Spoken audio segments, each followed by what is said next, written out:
amar o próximo como a si mesmo.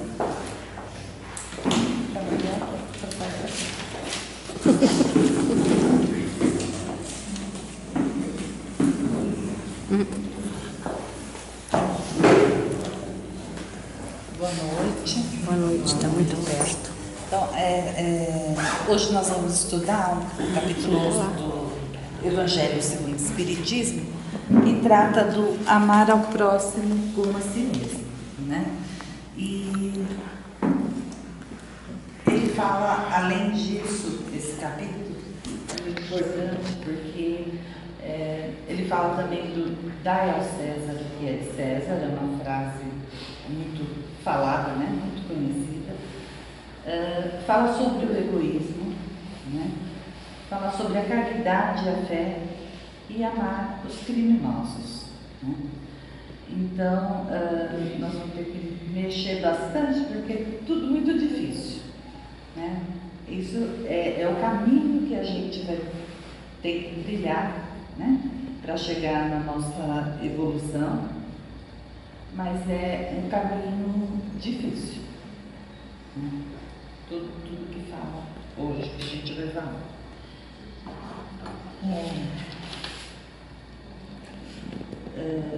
Um fariseu, né, eles estavam lá, se dirigiam, o fariseu eram os doutores da lei, né? Como a gente já tem comentado isso, eles é que faziam as escrituras das leis judaicas. Então eles eram os mais entendidos, né? E não deixavam que ninguém se sobressaísse a eles. Mas um deles foi até Jesus e perguntou: Mestre, qual é o maior mandamento da lei?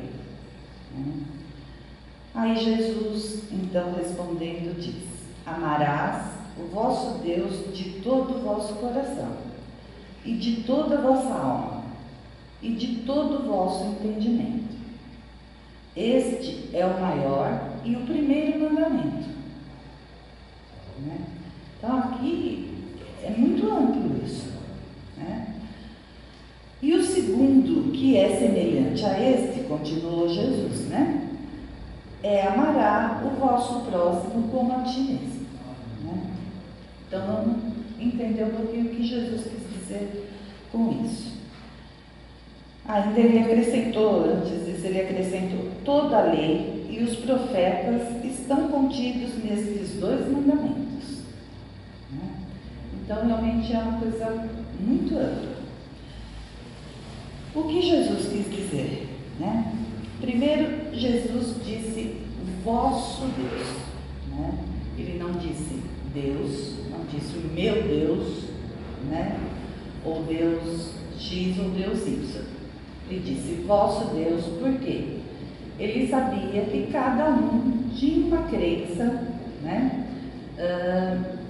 E ele não quis, então, colocar um Deus único, né? Cada um, dentro da sua religião, dentro da sua crença, tem a ideia de um Deus, né? Então, ele se coloca dessa forma: vosso Deus, né? Então, o que ele dizia servia para toda a humanidade, né? Não era específico para aquele judeu, para aquele fariseu, né?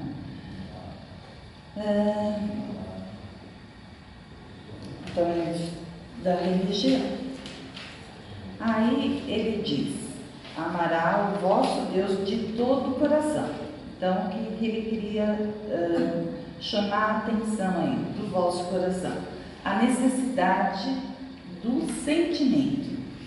Para amar, tem que ter o sentimento de amar, não simplesmente eu amo, mas não tem nenhum sentimento de amor por aquela pessoa, aquele ser, né?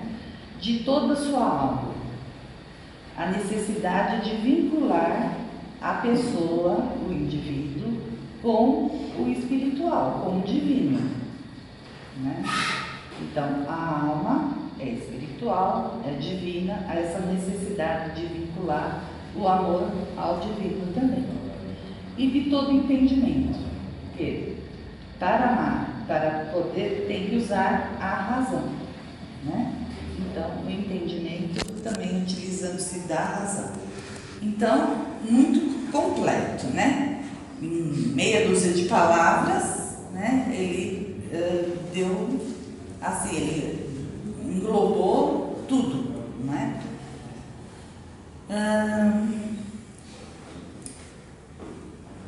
Porque, aí eu aqui complementei, né? Por quê?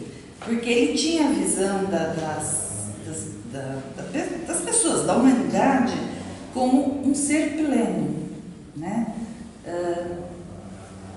Mente, corpo e espírito, né? Era essa a visão.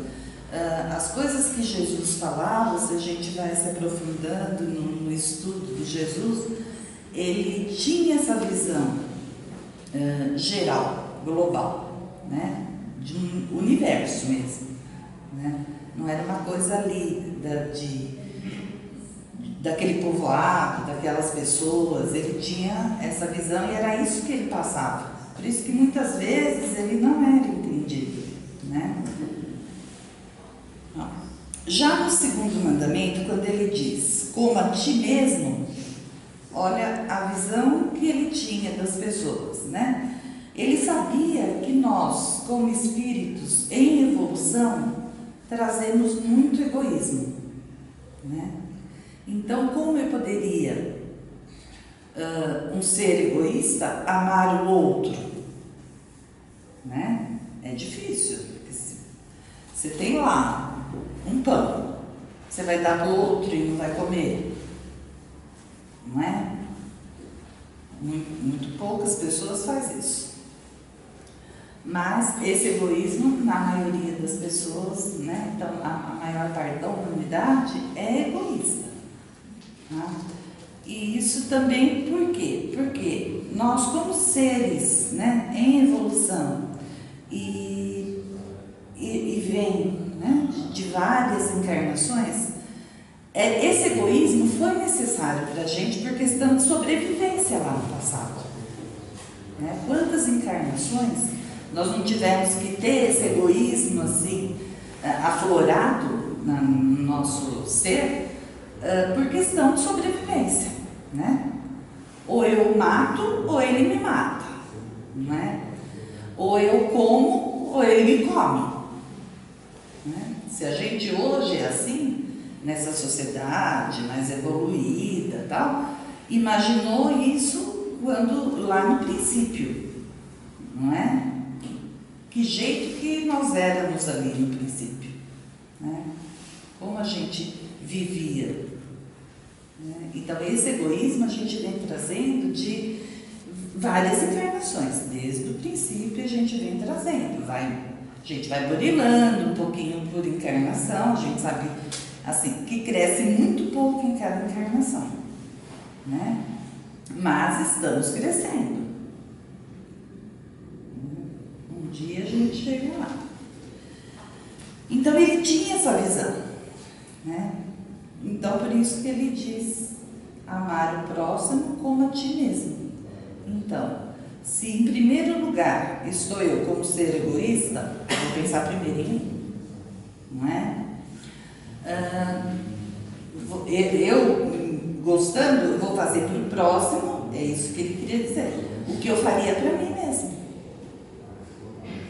não é?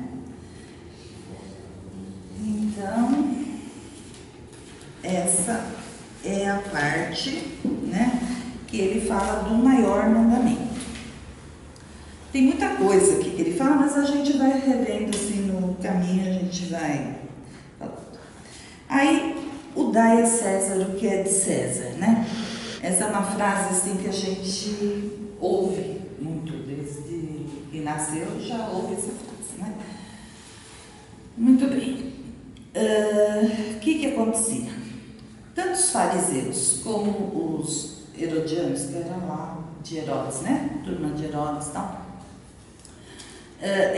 Roma, né? Os romanos começaram a cobrar uns tributos, né? Imagina o judeu ser cobrado. O tributo dele era o fim do mundo, não é? Então, ele sabendo, né? que Jesus poderia ser contra, quer dizer, eles queriam incitar Jesus a ser contra esse tributo que estava sendo cobrado. Para quê? Para colocar Jesus, né, contra os romanos. E colocando Jesus contra os romanos, né, e tendo Jesus, assim, um certo grau ali sabiam que ele era um profeta, tal. Então eles achavam que poderiam se livrar do pagamento, né? E ainda por cima colocar Jesus na parede, né? Ele seria o ruim. Era isso que eles queriam fazer, na verdade.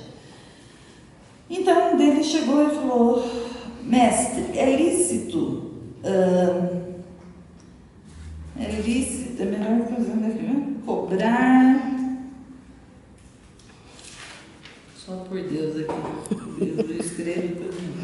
Deixa eu ver aqui.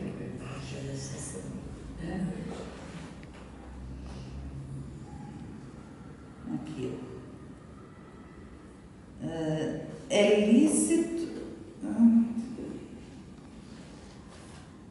É lícito César cobrar impostos. Não, mas ele fala que uma palavra, mestre, é lícito obter? Não, cobrar, acho. Tributos, não, pagar. É lícito pagar tributo a César? Né? Aí, eles queriam que Jesus falasse que era lícito, que não era lícito, né? Que aquele imposto que estava sendo cobrado não era verdadeiro e tal. Mas Jesus então diz para eles o seguinte: me mostre a moeda, o dinheiro que vocês estão pagando. Aí eles apresentaram lá a moeda, uma moeda, né? Aí tinha lá o rosto de César, né? A inscrição de César. Falou: de quem é essa inscrição? Aí um deles respondeu: é de César. Então, dai a César o que é de César e dai a Deus o que é de Deus, né? Eles então viram que não conseguiria o ensejo que eles queriam, né? Não tinha tido o desfecho que eles esperavam. Então eles foram se retirando e não falaram mais nada, né? E qual é então o ensinamento disso, né? Primeiro que Jesus condena, né? E condenava na época também todo prejuízo moral, todo prejuízo material e toda violação dos direitos, né? Se César estava cobrando aquele tributo, era por algum motivo, né? Se o dinheiro e a moeda era de César, era para ele que tinha que ser pago. Se era verdadeiro, se era assim, se era realmente necessário ou não era um problema dele, né? Era o problema do César que estava cobrando aquilo, não é? Então ele passou também essa lição, né? Por quê?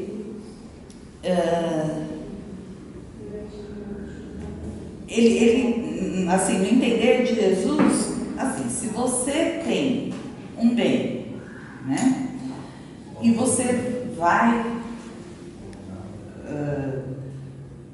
cobrar alguma coisa para alguém, é porque você acha que é de direito seu, não é? Então, ele não admitiria, por exemplo, se você toma uma coisa, né, não paga, né, ou deixa para pagar depois, né, porque é um direito seu. Se você está vendendo um bem qualquer, seu, eu compro de vocês, né, compro lá o bem que você está vendendo. Só que no dia lá do pagamento, eu falo: eu não vou pagar, não vou poder pagar, não é? Mas você vendeu porque é seu, é um direito seu receber, eu comprei porque eu quis. Não é? Então, minha obrigação é pagar o que eu adquiri. Né? E é mais ou menos nessa linha que Jesus seguiu quando ele falou: dai a César o que é de César e a Deus o que é de Deus. Né?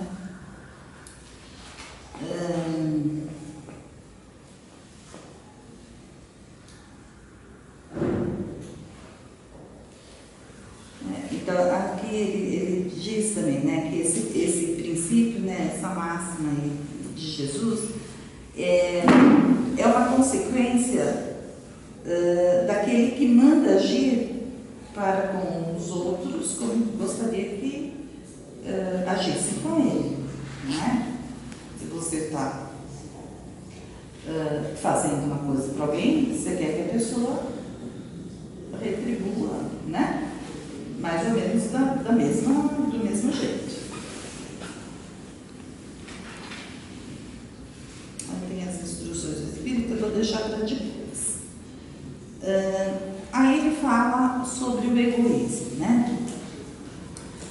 Então aqui ele diz assim, que o egoísmo é a chaga da humanidade. Né? Deve desaparecer na Terra conforme a gente for evoluindo.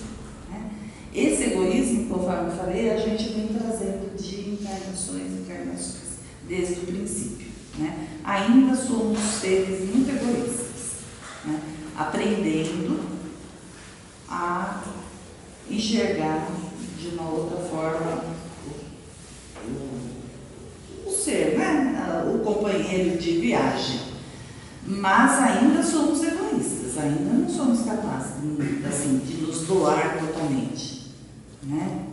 A nos colocar realmente no lugar do outro e passar por ele as privações ou as necessidades que eles têm. Não é? Ainda somos seres muito egoístas. Mas ele diz isso, que a Terra vai ser, o progresso da Terra, né, vai ser quando o povo não tiver mais esse egoísmo, né? Quando a humanidade não quer dizer, descartar totalmente, né? For pessoas, a gente conseguir largar de vez aí esse egoísmo. Acho que ainda está longe. Ele diz ainda aqui que o objetivo para os verdadeiros crentes devem ter suas forças e a sua coragem. Coragem porque é preciso mais coragem para vencer a si mesmo. E na verdade assim, toda a nossa evolução é preciso ter coragem mesmo, porque a gente está vencendo todas as mazelas que a gente vem trazendo, né, conosco desde o início.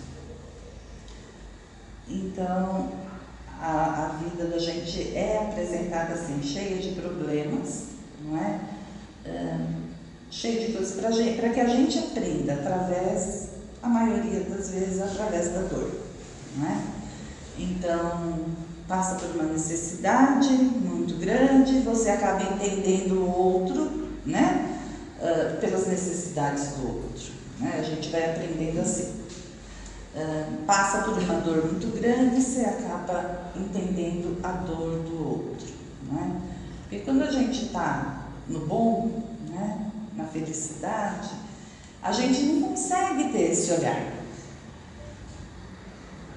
né? A gente não consegue, a gente só consegue enxergar os problemas dos outros quando a gente já passou por aquele problema, né? Exatamente porque ainda somos egoístas, a gente não consegue entender o outro sem ter vivenciado aquilo, né? E mesmo assim, grande maioria não consegue entender, né? Ainda passa por cima, esquece que o que passou, né? Que teve que ser ajudado, que precisou também de ajuda, né? mas não se coloca à disposição para ajudar, né? A maioria, infelizmente. Mas nós, assim, o Evangelho segundo o Espiritismo, ele coloca que nós, como espíritas, né, a gente já tem esse conhecimento. Então, a gente tem que se esforçar muito mais, né, porque a gente já sabe o que nós temos que fazer, né? A maioria sabe, mas nós já sabemos o que nós temos que fazer para melhorar a nossa evolução, né? Além de se conhecer, de se trabalhar, de ser melhor, né? Um pouquinho por dia, dar uma melhoradinha, um dia uma coisa, outro dia outra, e a gente vai evoluindo, a gente vai crescendo, né? Nós temos essa consciência, a gente já sabe o que nós sabemos o que tem que ser feito, né? O tempo que isso vai demorar, a gente não sabe, mas a gente sabe o que tem que ser feito, isso a gente já tem consciência. Aí ele fala da fé e da caridade. Eu vos disse, meus caros filhos, que a caridade sem a fé não bastava para manter entre os homens uma ordem social capaz de torná-los felizes, né? Devia ter dito que a caridade é impossível sem a fé, né? Porque a caridade não é só o bem material que você está doando, também é uma forma de caridade, porque aquela pessoa está precisando daquele alimento, daquela roupa, daquele colchão, daquele dinheiro, não é? Do remédio. Mas só esse ato não é a caridade se não tiver a fé e o amor, né? Por quê? Quando você faz uma doação para alguém que precisa, material, né? Você leva, você tem que levar junto com aquele bem material o seu amor, o seu sentimento, né? O seu abraço, não é? O seu interesse por aquela pessoa, né? Então, aquela pessoa vai se sentir muito mais agradecida, porque ela vai saber que você está fazendo aquilo com carinho, com amor, pela pessoa que ela é, e não um favor que você está fazendo, né? Porque senão, se você só dá por dar, fica mais ou menos assim: vou te fazer um favor, vou te dar então esse livro, entendeu? Não é assim, não é? Então, quando você faz uma doação, você dá uma palavra de carinho, de respeito por aquela pessoa que está passando por aquela necessidade, ela vai se sentir muito melhor, né? Ela vai saber, vai sentir que ela está recebendo, além daquele objeto que ela está precisando, a sua atenção, o seu carinho, né? E ela vai te retribuir não em bem material, mas em amor, em carinho, né?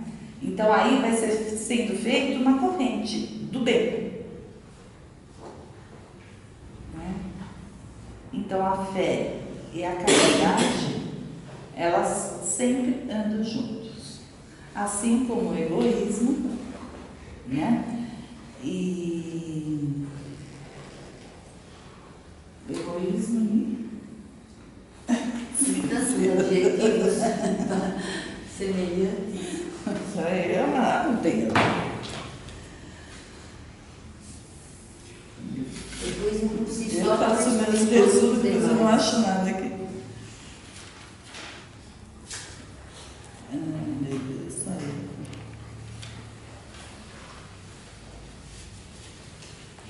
Não é orgulho? Orgulho, isso mesmo. Ai. Isso mesmo, o egoísmo e o orgulho também são irmãozinhos, né? Porque quando a pessoa é egoísta, ela é uma pessoa orgulhosa. Ou quando ela é uma pessoa orgulhosa, ela é uma pessoa egoísta, né? Só ela é a melhor, só as coisas dela são melhores, né? Então ela não consegue enxergar o outro de igual para igual, né?